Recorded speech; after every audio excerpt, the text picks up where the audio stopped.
Te vaya salud, ¿sí está? Una miqueta. Vaya salud.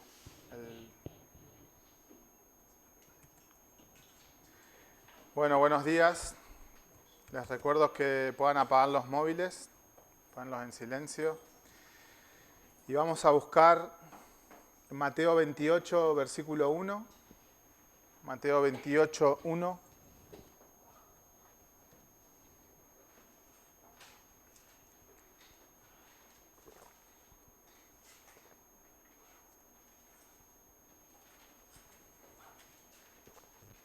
Mateo 28.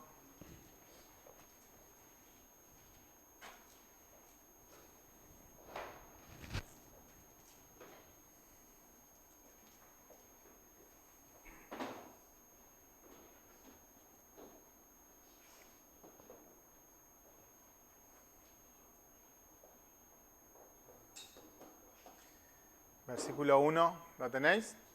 ¿Sí? Vamos a leer, prestemos atención y miremos de la situación que nos habla la palabra. Dice, pasado el día de reposo, al amanecer del primer día de la semana, vinieron María Magdalena y la otra María al ver el sepulcro, y hubo un gran terremoto, porque un ángel del Señor, descendiendo del cielo y llegando, removió la piedra y se sentó sobre ella.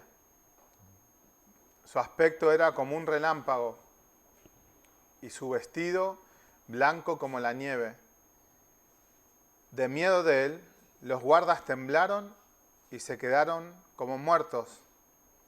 Mas el ángel respondiendo dijo a las mujeres: no temáis vosotras, porque yo sé que buscáis a Jesús.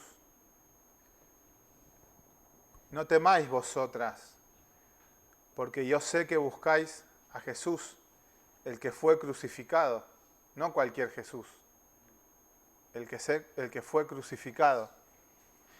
No está aquí, pues ha resucitado como dijo.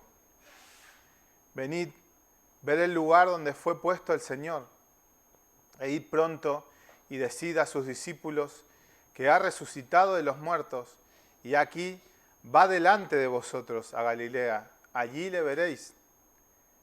He aquí os lo he dicho.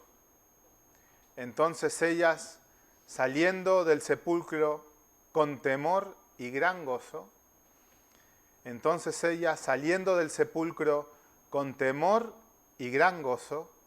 fueron corriendo a dar las nuevas a sus discípulos. Y mientras iban a dar las nuevas a los discípulos, he aquí Jesús les salió al encuentro. Y mientras iban a dar las nuevas a los discípulos, he aquí Jesús les salió al encuentro diciendo: salve. Y ellas, acercándose, abrazaron sus pies y le adoraron. Entonces Jesús les dijo: no temáis. Id, da las nuevas a mis hermanos para que vayan a Galilea y allí me verán. No temáis. Esto es un pasaje que quizás en algún momento de estos que nos encontramos con Francés en su casa lo podríamos hablar, ¿no, Francés? ¿Cómo es esto del temor y el gozo juntos? O temo o me gozo sería, ¿no, Francés? ¿Cómo es el temor y el gozo a la vez? ¿Es algo que podemos experimentar? ¿Es algo que debemos experimentar? Y si es así, ¿cómo es? Porque ellas tenían temor, un temor reverente, pero el ángel le dice: no temáis. Bueno, entonces ¿en qué quedamos? ¿Temo? ¿No temo? ¿En qué quedamos? Y por eso dice la Biblia que la palabra es espiritual y está por encima de nuestra razón, porque no tiene que ver con el pensamiento que nosotros tenemos acerca del temor y acerca del gozo, sino que tiene que ver con Dios. Y esto es algo muy importante que entendamos. En la Biblia vamos a encontrar muchas cosas que parecen opuestas y que van juntas. La justicia y la paz, por ejemplo, ¿no? Nosotros estamos acostumbrados a cuando buscamos justicia, ¿no? Uno ve en la tele, ¡justicia! ¿No? Y ahí hay de todo menos paz, ¿o no, Alfredo? Tú has estado en un juicio hace poco, ¿no? ¿Había paz allí? En tu corazón, quizás. Pero el Señor dice que la justicia y la paz se besaron o se abrazaron, no recuerdo bien. Dice que la verdad tiene que ir unida al amor. Héctor. La verdad sin amor no es verdad y el amor sin verdad no es amor. Y aquí la palabra nos habla del temor y el gozo. Dos cosas que separadas por nosotros, nos pueden damnificar, nos pueden hacer daño. Seguramente nos harán daño, porque tienen que ir juntas. Hace poco me explicaban, con permiso voy a usar una cosa que me explicaron, no voy a dar nombres, pero me hablaban de una niña que cuando la corregían ya no le importaba la corrección. No tenía nada que perder, ni tampoco tenía nada que ganar. Hasta el punto que decía, corregidme que yo voy a seguir igual, porque ¿qué hay? Si no hay esperanza, si no hay una salida, si no hay una esperanza de cambio, la corrección por corrección no sirve para nada. Y por eso la Biblia nos dice que nosotros tenemos que corregir a nuestros hijos en amor. No exasperéis a vuestros hijos significa eso. Si yo corrijo a mi hijo, lo puedo corregir y lo debo corregir, pero si él no sabe que yo lo amo, no va a avanzar.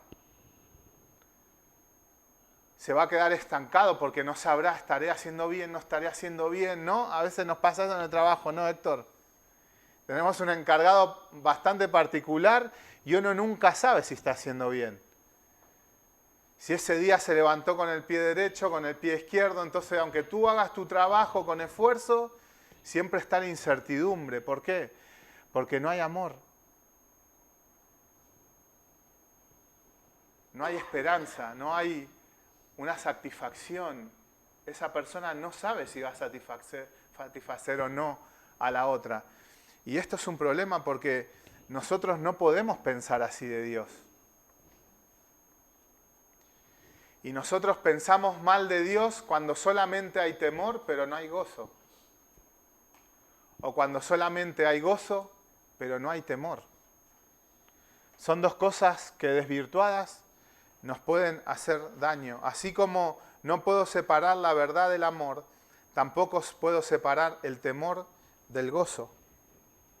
Aunque nos parezcan opuestas, no puede ser una sin la otra. Es tan desordenado gozarse sin temer que temer sin gozarse. Lo hemos comprobado en esta fiesta, ¿no? Cuánto gozo, pero si uno se mueve en ese gozo, en esa alegría, sin el temor de Dios, al final se siente vacío. Al final vienen las peleas, al final vienen las discordias, hay comida, hay regalos, hay de todo, pero no está el temor del Señor. Entonces terminamos sin gozarnos, aunque estamos en medio de una fiesta, ¿no? Necesitan ir juntas, y es de eso de lo que vamos a hablar hoy. Hay un autor, un pastor de hace muchos años que se llama Richard Sives, que a mí en particular me gusta muchísimo, y tiene un libro que se llama No se turbe vuestro corazón. Y les recomiendo que lo puedan leer. Primero la Biblia, evidentemente. Si no leemos la Biblia, difícilmente vamos a leer un libro. Pero les recomiendo este libro que se llama No se turbe vuestro corazón y dice, nos hace daño a nosotros mismos cuando damos espacio a un dolor y tristeza exagerado, sin moderación. El alma se ve, por así decirlo, desconsolada. Hacemos que tomar acción sea difícil para nosotros. Y es como si las ruedas del alma fueran eliminadas. Es como esta niña, ¿no? hacemos que el tomar acción sea difícil, que las ruedas del alma sean eliminadas. ¿Por qué? Porque hay temor. El gozo y el consuelo son como aceite para el alma. Por eso Nehemías dijo, el gozo del Señor es vuestra fortaleza. Por tanto, cuando damos lugar al temor, sin el gozo, o al dolor, o emociones semejantes, esto debilita el alma en su acción. La fe entristece a las personas porque les descubre verdades. ¿Os habéis entristecido muchas veces por la fe? ¿Os habéis acercado a Dios y Él os ha manifestado vuestro corazón y os ha causado tristeza? ¿Os ha causado dolor Dios? Decidlo porque es así. ¿Os ha causado dolor? Vemos lo que somos, vemos lo que nos pasa, vemos lo que nos cuesta cambiar, vemos que nos dicen por aquí queremos pero no podemos, no sabemos, no queremos, tenemos miedo. Estamos acostumbrados a vivir así. Y todos pasamos por estas situaciones, porque es un proceso natural de la fe. La fe produce dolor, la fe produce debilidad, la fe produce tristeza. Pero dice, pero es esa misma fe la que también nos alegra. ¿Y cómo nos alegramos? En las promesas del Señor. Las promesas del Señor no dejan de ser porque nosotros somos infieles. Dice que cuando nosotros somos infieles, Él permanece fiel, porque Él no puede negarse a sí mismo. Y los discípulos en este momento habían sido infieles. Ninguno de sus discípulos había estado con el Señor. Sin embargo, Él dice, no temáis. Pero ¿cómo? Si Pedro merece ser castigado. El Señor le dijo, Pedro, cuidado. Pedro fue por ahí, ¡pum! Y huía a encontrar ese momento con el Señor hasta que el Señor le dijo, ven aquí. Y le dijo, Pedro, ¿me amas? 3 veces. Él se entristeció. Pero ¿saben algo revelador que dijo Pedro? Fue, Pedro, Señor, tú sabes que te amo. Él no dijo, no, no te amo, qué malo que soy, qué pecador, cómo puedo ser esta persona tan horrible. Él estaba entristecido. Pero también supo reconocer la gracia de Dios en su vida. No la negó. Porque cuando nosotros no reconocemos la gracia de Dios en nuestra vida, hacemos a Dios mentiroso. Si Dios nos ha perdonado, si Dios nos ha salvado, si Dios nos ha cambiado y nosotros seguimos pensando que somos alguien que no somos, entonces hacemos a Dios mentiroso. Él no dijo, Señor, no te amo. Podemos decir, Señor, te quiero, porque en un momento dijo, Señor, te quiero, después le dijo, Señor, te quiero, después le dijo, Señor, te amo, pero Él le dijo, Señor, tú sabes que yo te amo. No negó una verdad, aunque estaba entristecido. Y nosotros podemos hablar, si somos hijos de Dios, así también. Señor, me he equivocado, Señor, he pecado, Señor, me endurezco, Señor, muchas veces no te hago caso, pongo esto por delante tuyo, soy idólatra, soy desobediente, soy un cabezón, soy irritable, soy un dejado. Pero también le podemos decir, y le debemos decir, tú sabes que te amo. Porque si no, la tristeza se apodera de nosotros, como lo hizo de los discípulos antes de que el Señor fuese crucificado. ¿Qué hizo la tristeza con los discípulos? No los dejó actuar. Estaban consumidos por la tristeza. Y el Señor le dice, ¿por qué vienen estos pensamientos a vuestro corazón? Para nosotros es lo correcto, ¿no? Pensar mal, victimizarnos, ay, qué malo que soy, qué persona tan... Pero el Señor no piensa así de nosotros. Aunque nosotros sí pensamos de Él. La fe entristece a las personas porque le descubre verdades.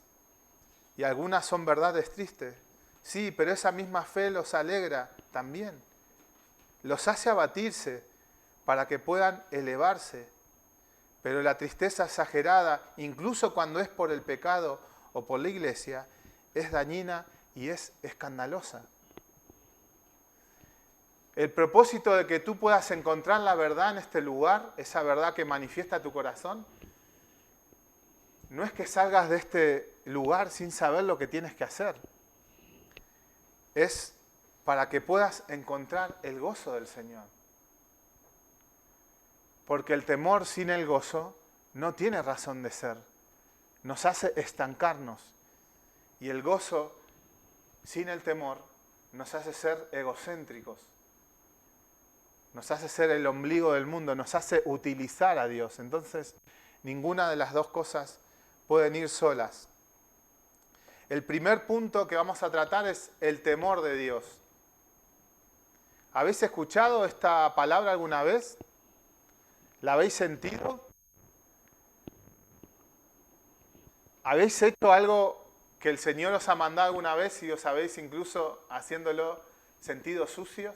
Por ejemplo, estar alabando al Señor y sentirse hipócrita, estar orando al Señor y sentirse mal, que vengan al corazón pensamientos, si soy un desobediente, si tengo estas cosas, si me pasa esto por la cabeza, si seguramente saldré de este lugar y volveré a caer en lo mismo. ¿Les ha pasado esto?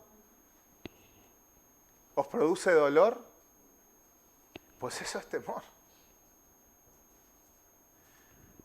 Porque una persona que no es hijo de Dios, no se le pasa esto por la cabeza, no le importa. Va a hacer lo que sea para conseguir un placer. Pero el hijo de Dios se duele, aunque muchas veces termina haciendo lo que no tiene que hacer, pero se duele. Porque le preocupa lo que Dios piense de él. Entonces ella, saliendo del sepulcro con temor y gran gozo. Temor, pero también gozo. Temor, pero también esperanza. Temer es algo bueno. El Salmo 119 dice: como escorias hiciste consumir a los impíos de la tierra, por tanto yo he amado tus testimonios. Mi carne se ha estremecido por temor de ti, y de tus juicios tengo miedo. Temer proviene de tener un concepto adecuado de Dios. Y cuando uno tiene un concepto adecuado de Dios, seguramente teme, porque Dios es santo. Y porque Dios lo que dice, lo va a hacer. A veces he visto algún vídeo de un ascensor, por ejemplo, es una broma bastante tonta, ¿no? Pero que me sirve para hablar de este concepto de temor del salmista, porque él dice que él vio cómo Dios trató a los incrédulos y no dijo, ¿ves? Tienen lo que se merece. Cuando vio cómo Dios trató a los incrédulos, temió él. Y es un ascensor y van dos personas y una persona entra y la otra persona hace lo que el otro está haciendo y el tercero está ahí como diciendo, ¿qué pasa aquí, no? Pero entra una cuarta persona y cuando la persona al lado no hace lo que tiene que hacer, le pega. Entonces este que no sabe lo que pasa, comienza a hacer lo que hacen todos, ¿no? Porque dice, si le han pegado a este, pues también me pegarán a mí, ¿no? Pues esto es lo que le pasó al salmista. Temió, ¿por qué? Porque vio la severidad de Dios. ¿En quién? En los incrédulos. No como a veces nos pasa, no, se lo merecen porque no nos olvidamos de quiénes somos. Y tenemos lecciones para todas las personas que no conocen a Dios, pero en los demás tenemos que ver lo que Dios es. Tiene que ser una lección para nosotros y temer nosotros. Temer, porque la responsabilidad sobre nosotros es mayor. Y hay del que pisoteare la sangre de Jesucristo. El temor es algo bueno, es algo que se tiene que producir en nosotros.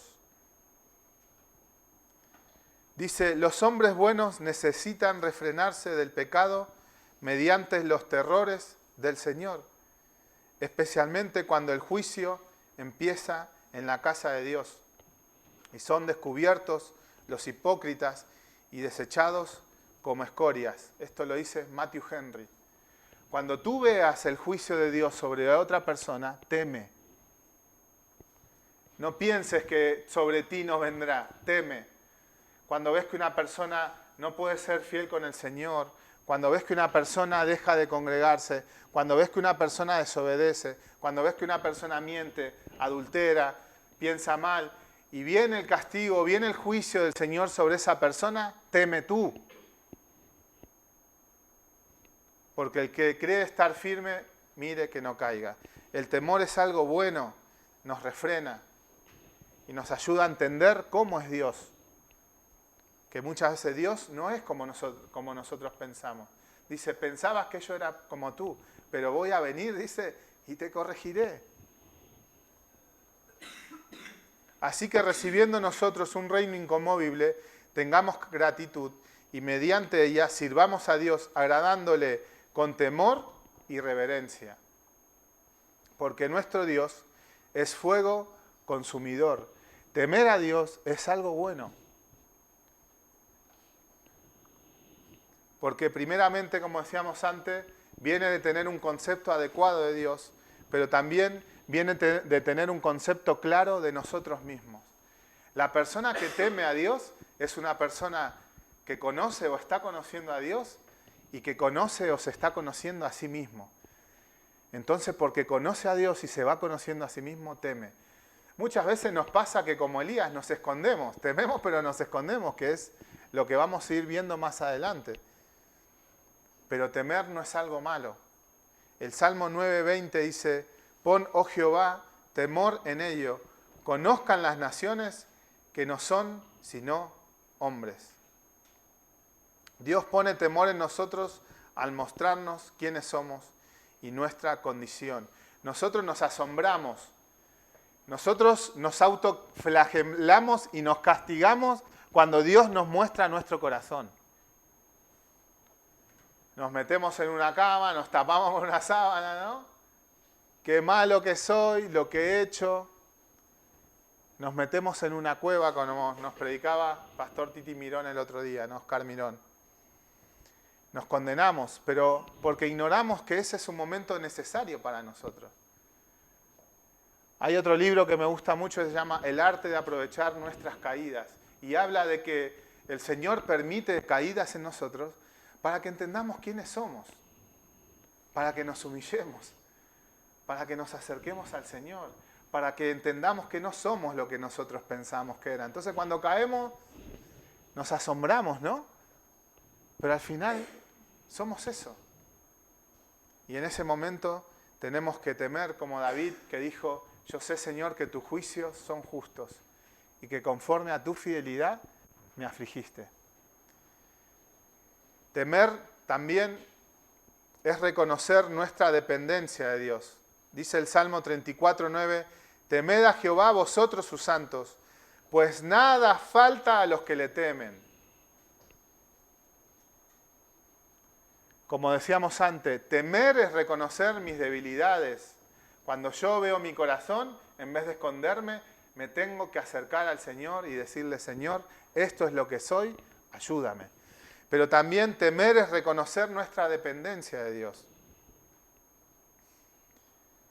Cuando tengo una necesidad, saber que no puedo hacer nada a veces por solventarla. Y eso no es una debilidad, es una fortaleza. Sí me acerca al Señor.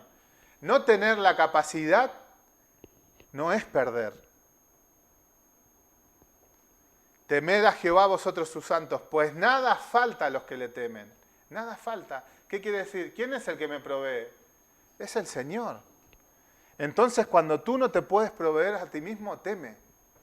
Pero que ese temor te haga reconocer que Dios es tu sustento y que Él es de quien depende. Y temer también es obedecer, es tomarnos en serio su palabra. Dice el Salmo 111:10, el principio de la sabiduría es el temor de Jehová. Buen entendimiento tienen todos los que practican sus mandamientos. Su loor permanece para siempre. Después, el 119-161 dice, Príncipe, me han perseguido sin causa, pero mi corazón tuvo temor de tus palabras. ¿Qué quiere decir esto? Que la persona que obedece es la persona que más seguridad halla en el Señor. El Señor tiene pensamientos para nosotros que son reales delante de Él, para Él mismo, pero a veces para nosotros no lo son. ¿Saben por qué? Porque somos desobedientes.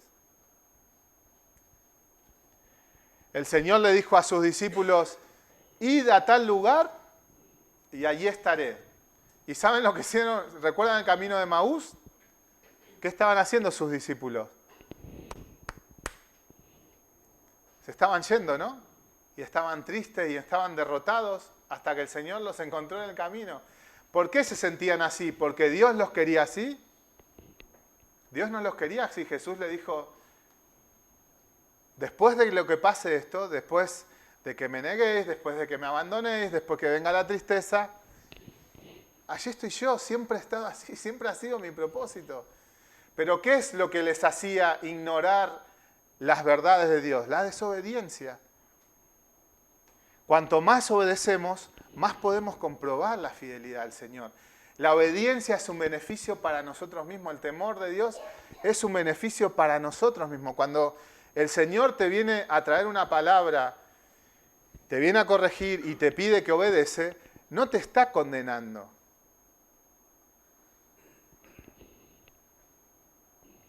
Porque en Él no hay condenación si nosotros estamos en Cristo Jesús. Lo que te está llevando es por un camino de mayor certeza.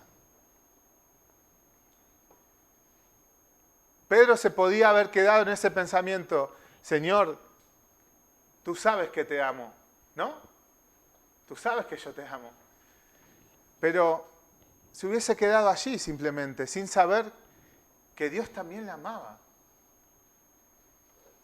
Y que Dios le quería restaurar y que Dios lo quería levantar. Y de que todo lo que había vivido no era el fin, sino que era el principio de un trato del Señor para que Él pueda conocer el amor de Dios. Ese amor que Él conocía de lejos, Jesús le había dicho, me vas a negar, Pedro, pero yo he rogado por ti para que tu fe no falte. Y Él dijo, no, porque yo me conozco mejor que tú. Lo que nos pasa a todos. Pero el Señor no lo desechó. Resulta que después de que le dice a Pedro que le va a negar, en el capítulo siguiente, el Señor le dice, tened paz. Y Héctor, ¿cómo puede tener paz una persona que ha caído? ¿Cómo puede encontrar paz una persona que se ha equivocado? ¿Cómo puede encontrar paz una persona que ve su corazón? Y que está haciendo algo en contra de aquel Dios que le ama, o que Él ama. Pues en el gozo del Señor. En saber que Él es Dios y que no cambia. Y que por eso no hemos sido consumidos. ¿Te ha caído un rayo del cielo?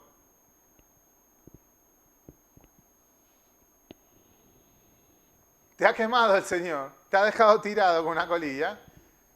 Fernando, ¿tú te has equivocado? Muchas veces. Has hecho cosas en contra del Señor sabiendo que no las tenías que hacer. Y te ha consumido el Señor. No lo ha hecho.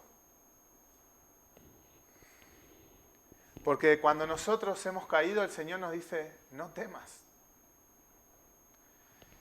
Y hay una palabra que nos tiene que fortalecer y que es que Él no rompe la caña cascada.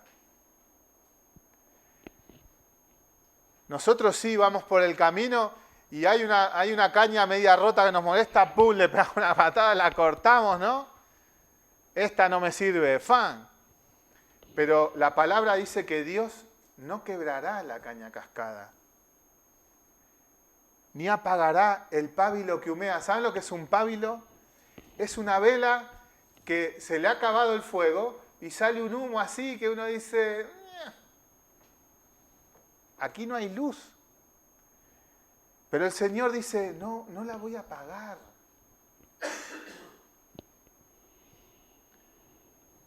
Y dice, no temas, no porque Él no conoce tu condición, Él la conoce, Él la sabe.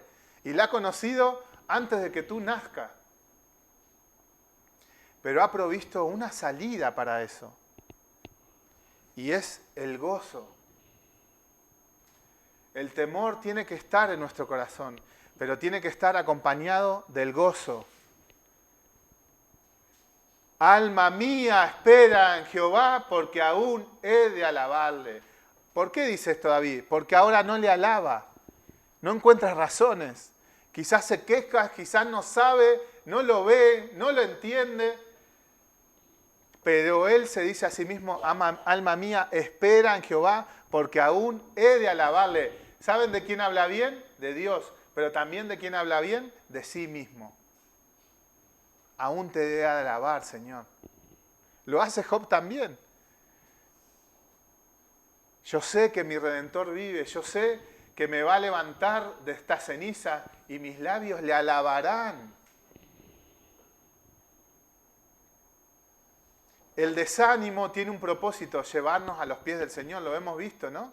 El Señor les dijo a las mujeres, no temáis, id y decirle esto a mis discípulos. Y ellas fueron obedientes, ¿no? Empezaron a caminar. En otro evangelio, Marcos dice que al principio tenían temor y no dijeron nada. A ver si lo buscamos para que veáis que no estoy mintiendo.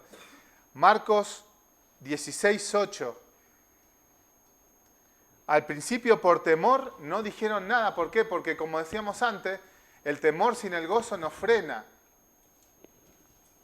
Pero después nos dice la Biblia que ellas fueron hacia los discípulos. Y en el camino, cuando fueron hacia los discípulos, se encontraron al Señor. Él les dijo que estaba ahí. ¿Y estaba o no estaba? Estaba allí, ¿no? Y cuando ellas le vieron, le adoraron, se tiraron a sus pies. El Señor hizo, sal de aquí, rata podrida. ¿Le dijo así? No. Porque cuando no hay gozo en nuestro corazón, deshonramos a Dios. Y Dios no quiere que le deshonremos. Quiere que creamos. Por eso el castigo sin esperanza no tiene ninguna razón de ser. Por eso el Señor de sí mismo dice, yo no he venido a condenar al mundo, sino que el mundo sea salvo por mí. Las buenas nuevas son porque hay malas noticias, pero es al revés. Las malas nunca pueden ser mayores que las buenas. Las buenas tienen que ser siempre mayores que las malas. El consuelo siempre que tiene que ser mayor que la desgracia. Porque si no, no hay razón de ser. Si no, ninguna persona haría nada. Si voy a estar en la misma condición, ¿para qué cambiar? Como esta niña, ¿no? Ya me pueden dar palos por todos lados. Pero tiene que haber esperanza, no vanas esperanza.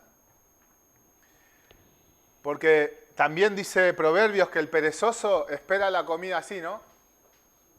Y no llegará. Tiene esperanza, ¿no? ¿No? Pero son vanas. Porque no está haciendo lo que tiene que hacer. Pero cuando nosotros hacemos lo que tenemos que hacer, aunque nuestro corazón nos reprende, dice la Biblia, mayor que nuestro corazón es Dios. Y Él sabe todas las cosas. Por eso, como dice el arte de aprovechar tus caídas, cuando caes, levántate lo antes posible. Levántate. Despiértate tú que duermes y te alumbrará Cristo. Despiértate. No sirve de nada recordarnos los que somos si no recordamos quién es Dios también. El gozo no es alegría sin oscuridad, sin dolor, sino que es el triunfo de la fe sobre todas estas cosas. El gozo es satisfacción. El gozo es saber que somos aceptos en Dios. Aceptos. Y aunque tu padre, tu madre te deje, yo muchas veces no entenderé lo que te está pasando y quizás te corregiré de una mala manera, pero tú aférrate al Señor y sigue adelante.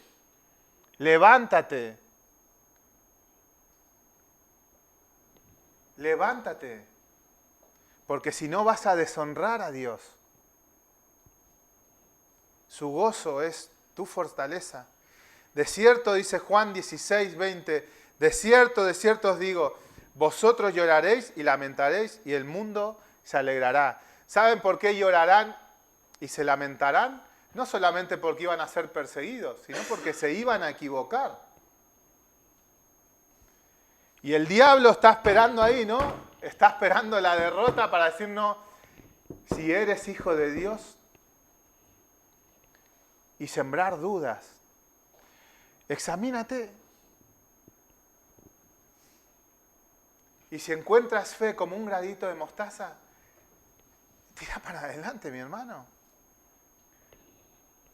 Porque es todo lo que necesitas. Obedecer aún lo poco que puedas hacer. No como esta unidad de combate de Estados Unidos, que cuando cae uno, su compañero le dice, mueve algo del cuerpo, y alguno, si puede mover la mano, para que lo puedan rescatar, porque si no dice, no vamos a ir a rescatarlo si está muerto, ¿no? Entonces por la radio, mueve algo del cuerpo, y mueve el dedo, entonces lo miran, sí, mira, está vivo, o el pie, o tira un poco de vapor por la boca, lo que sea, para que sus compañeros lo puedan asistir. Si tuvieses fe como un grano de mostaza, aunque la condición en la que te encuentres ahora sea muy baja, sea muy pobre, como la de los discípulos. Vosotros lloraréis y lamentaréis, el mundo se alegrará, pero aunque vosotros estéis tristes, vuestra tristeza se convertirá en gozo. Esto lo tienes que creer. La mujer cuando da luz tiene dolor porque ha llegado su hora, pero después de que ha dado a luz un niño, ya no se acuerda de la angustia por el gozo de que haya nacido un hombre en el mundo. También vosotros tendréis tristeza, pero os volveré a ver y se gozará vuestro corazón y nadie os quitará vuestro gozo. Tú puedes ser cristiano, tú puedes amar a Dios como Pedro, tú puedes congregarte, tú puedes leer la palabra, tú puedes estar con tus hermanos e ignorar el amor de Dios. Y te puedes ir al cielo, te puedes ir a la presencia de Dios sin disfrutar de todas estas cosas y estas maravillas que Dios tiene para sus hijos. Comprobar su fidelidad, comprobar su misericordia, comprobar su verdad, porque Él te dice que no hay bueno ni siquiera uno. ¿Y saben cuándo lo creo? Cuando veo que mi amor muy frágil es. Y el Señor lo tiene que sostener. Porque si no, a la vuelta de la esquina lo estoy negando, como Pedro. Es así nuestro corazón. Él calma nuestro espíritu con razones que son más fuertes que nuestro sufrimiento. Porque ¿qué es el consuelo sino aquello que afirma y sostiene el alma contra los males que tenemos o sentimos, empleando para ello una razón o fuerza mayor que logre dominar esos males? Si tú vives pensando que el pecado te va a derrotar, pues te va a derrotar, mi hermano. Y no haces nada porque tú eres así, porque una vez y caí y otra vez y vuelvo a mi casa y vuelvo a gritar y me vuelvo a pasar lo mismo. Esto nos pasa a todos. ¿Quiénes son las personas que avanzan? Las personas que son como Abraham, que tuvo esperanza contra esperanza. ¿Y saben lo que significa esperanza contra esperanza? Tener esperanza cuando no hay ninguna razón para tenerla. ¿Qué esperanza puede tener una persona que no conoce a Dios cuando se le dice, arrepiéntete y el Señor que ha muerto por ti perdonará tus pecados? Si yo no lo he visto, ¿yo cómo lo sé? ¿Qué esperanza puede tener una persona que está en esa condición? ¿A qué se aferra? A lo que no ve, a lo que no tiene, a lo que no sabe. El ladrón en la cruz, ¿qué esperanza podía tener? ¿Saben lo que dice de sí mismo? Yo estoy en la condenación que me merezco. Pero ¿saben lo que le dice al Señor? Acuérdate de mí cuando vengas en tu reino.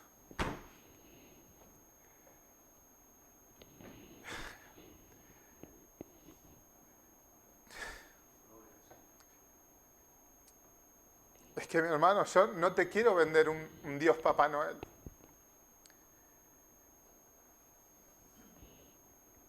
Ni que te tomes en poco tus pecados, ni la consecuencia de tus propias decisiones.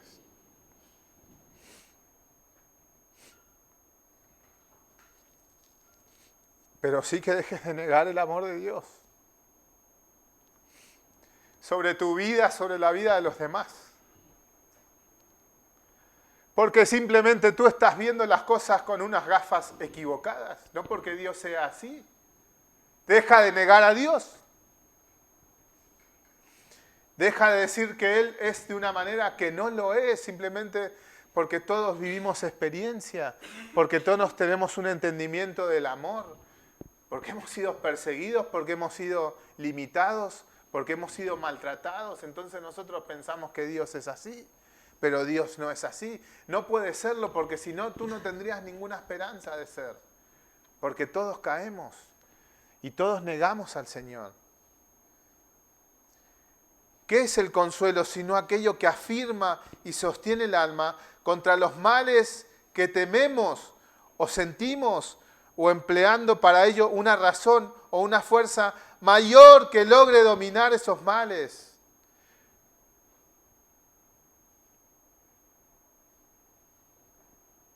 Si fuesen negros, si fuesen profundos, dice que Él los va a perdonar. Mayor. Si el sufrimiento es igual al consuelo, esto no funcionará. Si tienes que hacer algo, hacer las cosas bien para recibir el consuelo, esto no va a funcionar porque tú no tendrás las fuerzas para hacerla. Tienes que venir a los pies del Señor como hicieron esas mujeres.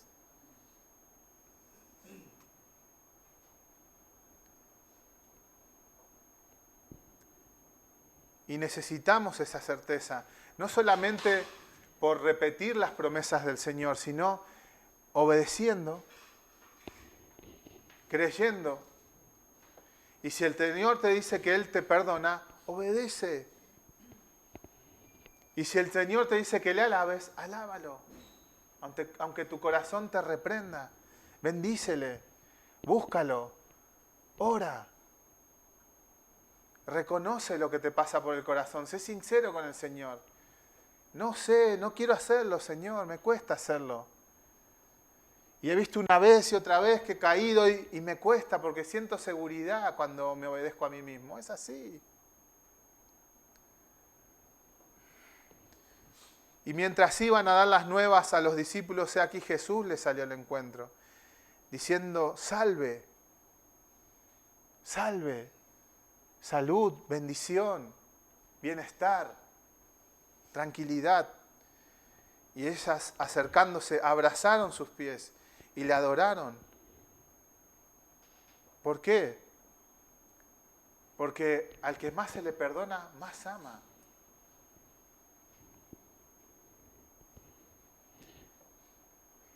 Si guardareis mis mandamientos, permaneceréis en mi amor, así como yo os he guardado los mandamientos de mi Padre y permanezco en su amor. Estas cosas os he hablado para que mi gozo esté en vosotros y vuestro gozo sea cumplido. El temor y el gozo es como, ¿recuerdan la parábola del hijo pródigo? Había dos hermanos, ¿recuerdan? Y uno dijo, creo que era el menor, no recuerdo bien, dijo, me voy a gozar. ¿Y saben lo que produjo en la búsqueda del placer? Que le dijera al padre, dame la herencia que la quiero disfrutar. Esta es mi vida, estas son mis cosas, yo la quiero hacer a mi manera. Y es un ejemplo del gozo sin temor, de la satisfacción, de querer buscar la satisfacción sin temor del Señor. El hijo menor salió por la vida, ¿no? Para gozarse, para satisfacerse. ¿Y cómo le fue? Mal. Porque no hay satisfacción fuera de Dios. Y después, pues bueno, su padre lo estaba esperando. Él le dijo, Padre, he pecado contra el cielo, contra ti, porque soy esto, porque soy el otro. Y dice que su padre se le echó al cuello y le dio un beso. Pero después también estaba su otro hermano, ¿no? Que es el ejemplo cuando hay temor pero no hay gozo. Siempre estamos con el peso de Dios en la cabeza, ¿no? Parece que ser cristiano es una amargura, porque no tengo que hacer esto, no puedo hacer lo otro, tengo que... Siempre entristecido, siempre con una mala respuesta, siempre con una mala reacción, siempre viendo lo malo, aunque lo malo es verdad. Pero ¿por qué nos pasa esto? Porque nos falta gozo. Nos falta satisfacción, saber que a pesar de todo eso, todo está en manos del Señor. Y si el siervo cae, para el Señor cae. Y si el siervo se levanta, para su Señor se levanta. Y claro que nos exhortamos los unos a los otros. Pero el Señor, la palabra dice, exhortar, ahora no me acuerdo, a los perezosos, ¿no? Exhortar a los ociosos. Pero también dice, animad a los desanimados. Y tenemos el ejemplo en Corintios de un hermano que es corregido y dice que no sea consumido por la tristeza. Levantadlo ahora. Ya le habéis dicho, ya le habéis corregido, ya le habéis enseñado su corazón. Ahora enseñarle el camino de salida, porque si no, no sirve de nada. Así es el Señor. Terminamos con una frase de Martín Lutero y vamos a participar de la Santa Cena. El Salmo 102:11 dice, servid al Señor con temor y alegraos con temblor. ¿Es incoherente? No, es más coherente de lo que nosotros conocemos, pero alegrarse con temor. Es este equilibrio, ¿no? Yo sé que el Señor me ama, pero no me voy a abusar de ese amor. Yo sé que el Señor está conmigo, pero me conviene obedecerle porque así también estaré más seguro y mi corazón no me reprenderá. Y entonces podré disfrutar más del Señor. Si un hijo está constantemente desobedeciendo, ya entra a la casa, ¿no? Porque sabe que le va a caer. Siempre está con la mosca en la oreja, porque sabe que está haciendo mal. Y el Señor no quiere que vivamos así, perseguidos. Alegrarse, pero con temor, con temblor. Y el Salmo 5:7 dice, mas yo por la abundancia de tu misericordia entraré en tu casa, adoraré hacia tu santo templo en tu temor. Son dos cosas que tienen que ir juntas. Y cuando te sientas abatido, recuérdate que lo que más necesitas es el gozo del Señor. Y eso no te hace ni hipócrita, ni te hace inconsciente, sino sobre todo, hoy no me salen las palabras, no te hace inconsciente, sino lo contrario. Más consciente de lo que es el Señor y de lo que necesitas. Dice Martín Lutero, hay dos cosas a las cuales estamos sometidos en esta vida, la esperanza y el temor, que son como si dijéramos dos fuentes, como dice Jueces 1:15, la de arriba y la de abajo. La esperanza y el temor. La vida de Dios y nuestra propia vida. La vida espiritual y la vida terrenal. La mente espiritual y la mente terrenal. las promesas del Señor y nuestra propia realidad, nuestro propio corazón. El propósito del Señor y nuestro propio propósito y nuestra propia voluntad. Son como dos fuentes con las que tenemos que convivir. Y ninguna de las dos puede quitar a la otra, porque son necesarias. El Señor dejó enemigos en nuestro corazón para que luchemos y no nos relajemos, como en la tierra prometida. Pero siempre sabiendo que Él está con nosotros. La de arriba y la de abajo. El temor viene al considerar las amenazas y juicios terribles de Dios. Pero la esperanza viene de considerar las promesas y dulces misericordias de Dios. Martín Lutero.